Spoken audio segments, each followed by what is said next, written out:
All right, welcome back to the deep dive. Today, we're going to really get into gout. Hmm. And, I think a lot of people, when they think about gout, they just think about, the big toe, right? That's like the classic thing. Oh, it's my big toe, must be gout. Right, right. But as we've been kind of digging into some of the latest research, it's become clear that there's actually a lot more nuance to it, especially when you start thinking about how do you diagnose it accurately, and then what's the best way to treat it. Yeah, and I think that's, that's the really interesting part of this, right? Because a lot of times things that seem straightforward, there's always more complexity underneath. Always, yeah. And especially with these conditions that are, relatively common. Right.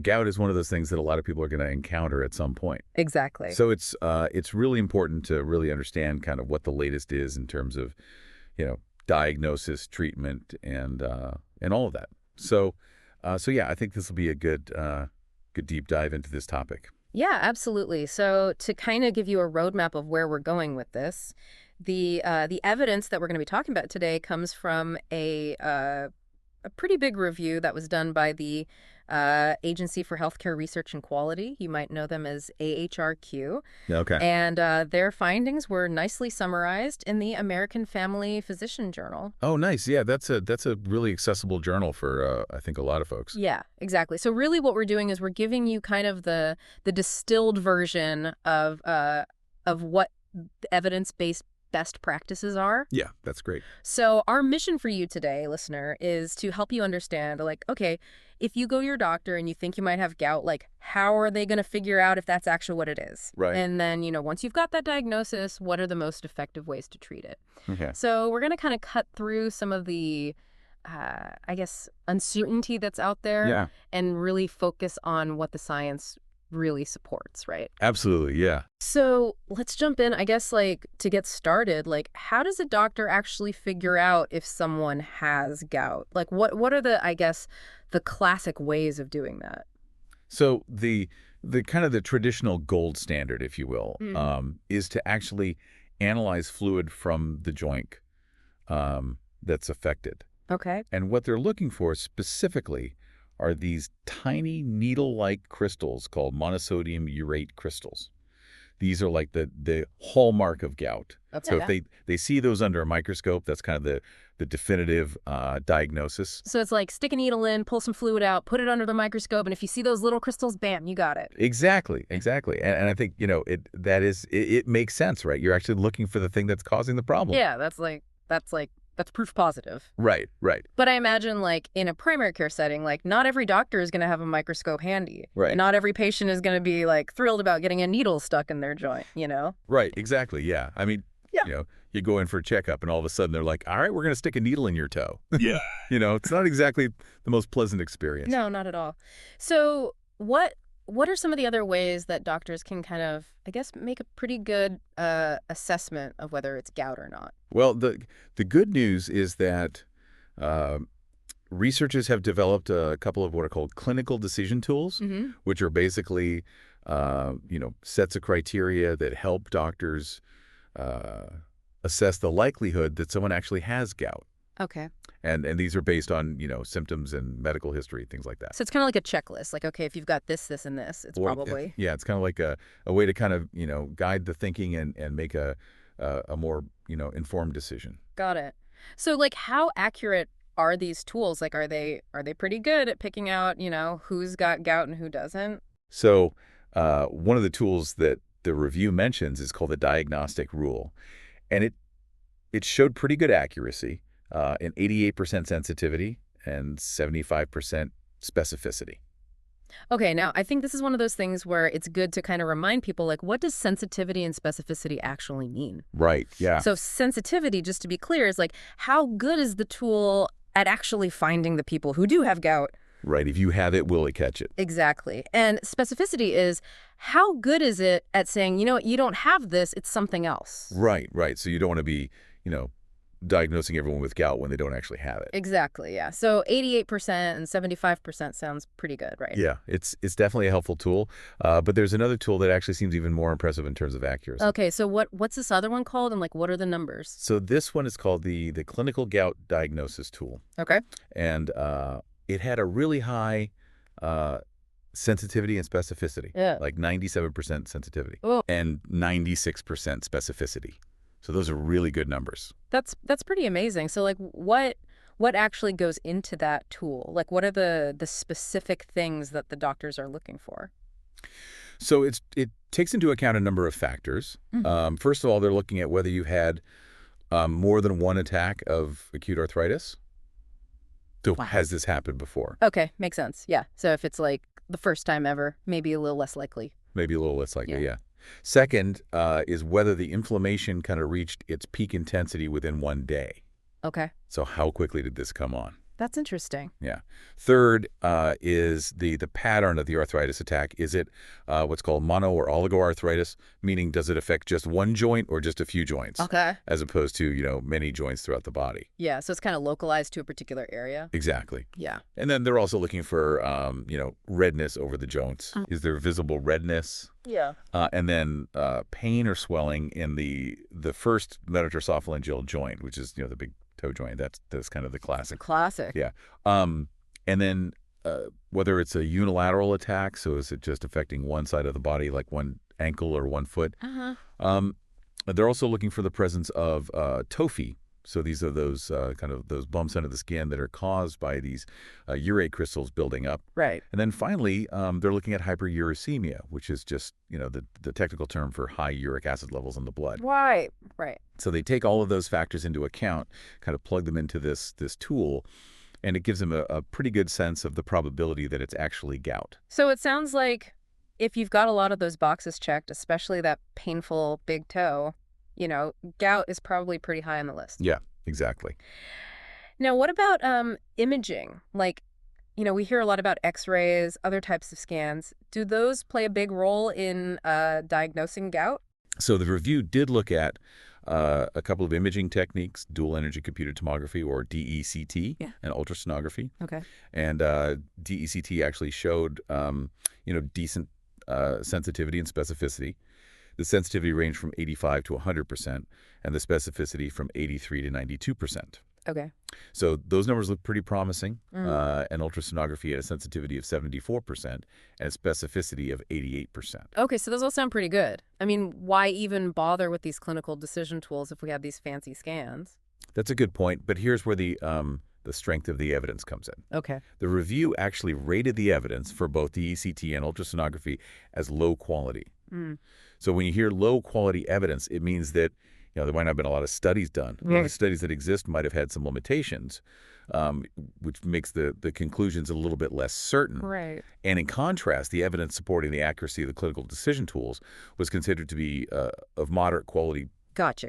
Okay, so that makes more sense. Like, maybe the scans can be helpful in some situations. Yeah. But the clinical decision tools seem like they're pretty reliable based on the current research. Exactly. Yeah. All right. So, key takeaway for you, the listener, is that in a lot of cases, your primary care doctor can probably get a really good idea of whether you have gout just by, talking to you, examining you. And that's great news because it means you might be able to avoid that, that needle in the joint right away. Right. Yeah, that's definitely, a Yeah. plus. Yeah. So let's say you do get that diagnosis, you're in the middle of a painful flare-up. Right. What are the main options to kind of get that pain under control? Like what do doctors typically use for that? So for the acute pain, when you're in the midst of a gout attack, Right. the evidence is actually pretty strong for three main types of treatment. NSAIDs, which are those nonsteroidal anti-inflammatory drugs, Okay. colchicine, and corticosteroids. All right. Well, I think most people have probably heard of NSAIDs, right? Things like ibuprofen, naproxen, you can get them over the counter or, sometimes with a prescription. And the review says they're effective at reducing pain. And what's interesting is they didn't really find any major differences in how well different NSAIDs worked. Yeah, that's a good point. It suggests that the choice of which NSAID to use can often be based on, what's best for the individual patient, taking into account any other health conditions they might have or any potential side effects of the specific drug. Makes sense. So, if you're taking other medications or you have, a sensitive stomach or something, you might want to talk to your doctor about which NSAID is the best fit for you. Right, exactly, yeah. So then we have colchicine. Colchicine, yeah, I think that's one of those medications that's been around for a while, right?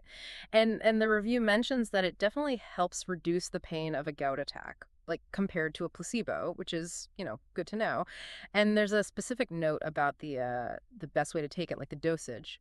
Yeah, so what's really interesting about colchicine is that a lower dose of colchicine, specifically 1.2 milligrams initially, followed by zero point 0.6 milligrams 1 hour later, has been shown to be just as effective as a higher dose in relieving that acute pain, Okay. but with the added benefit of fewer side effects. Fewer side effects, always good. Always a good thing, yeah. So what kind of side effects are we talking about with colchicine?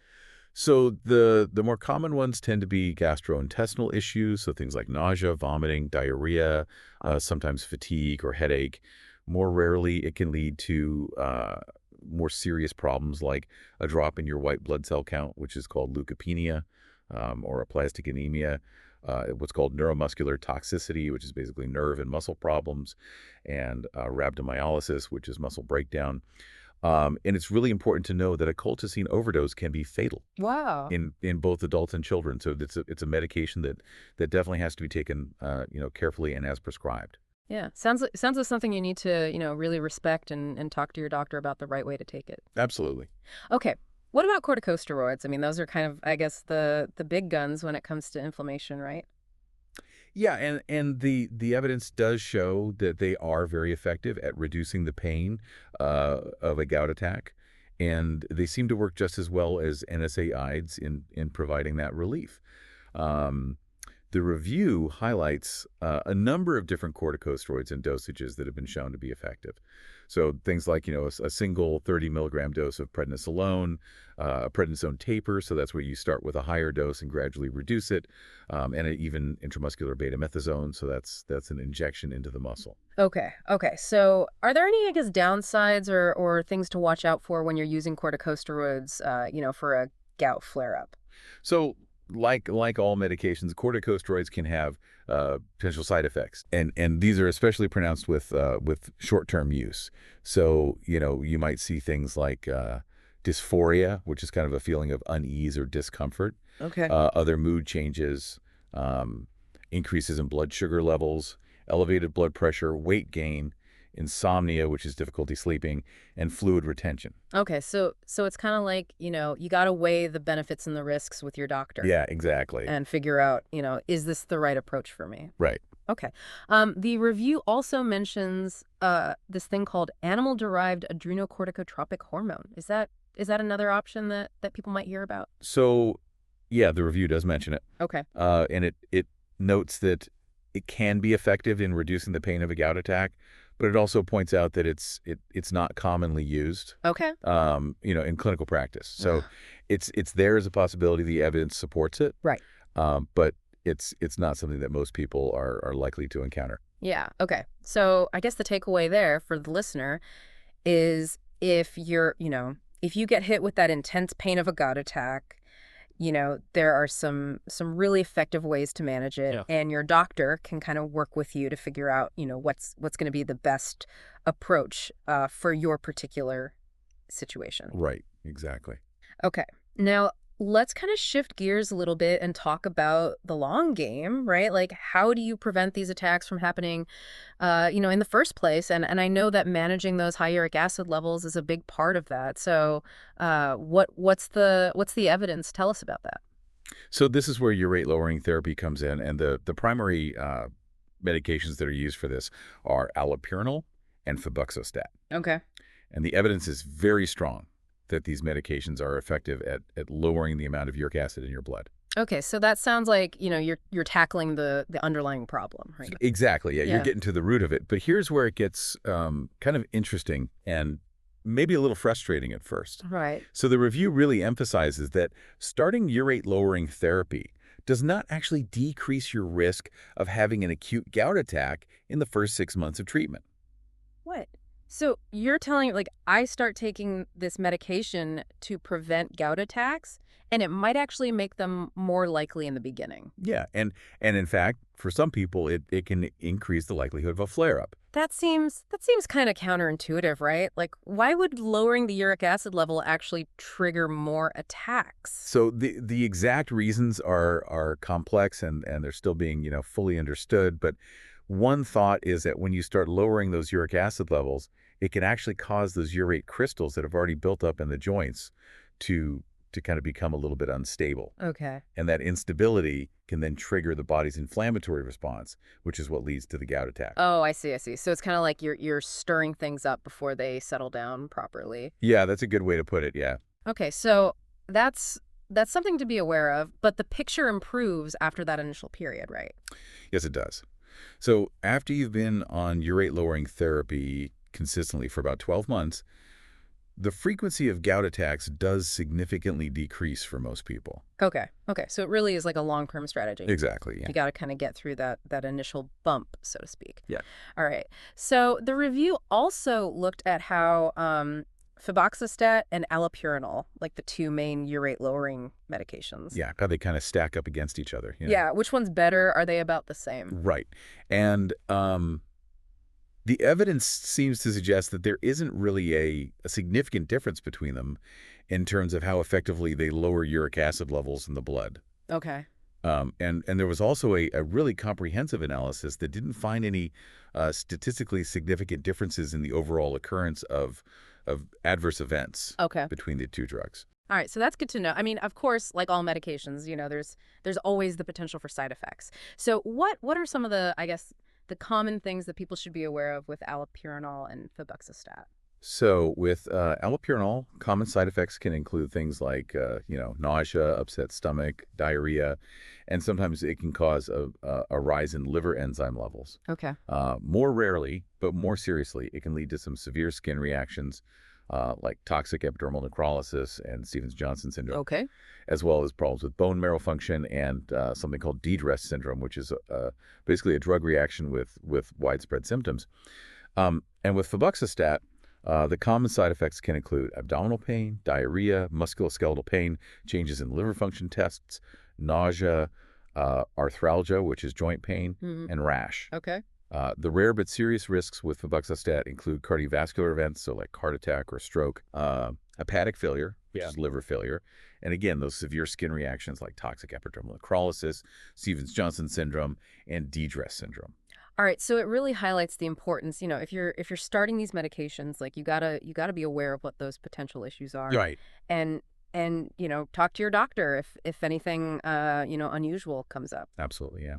All right. Now, going back to that first 6-month period when starting urate lowering therapy can actually increase the risk of attacks, are there ways to kind of manage that initial phase? Like, can you do anything to kind of smooth that transition? Yeah, absolutely. So the review strongly supports the use of prophylactic therapy during those first 6 months. Okay. So basically preventative treatment Hmm. and low doses of colchicine and NSAIDs have both been shown to be effective in reducing the risk of those acute gout attacks when you're first starting on the urate lowering treatment. And how long should that preventative treatment typically last?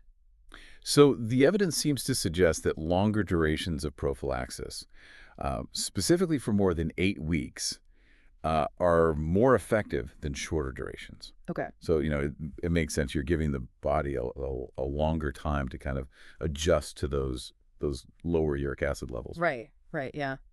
Okay. Now, there's also the question of, what the target serum urate level should be. Like, I know some guidelines, they recommend aiming for a specific number, Uh-huh. in your blood tests. What does this review tell us about that? So this is an area where there's actually a little bit of difference in opinion among the experts. Okay. So the American College of Physicians, based on this AHRQ review, found that there was only low-quality evidence to support treating to a specific target serum urate goal, Hmm.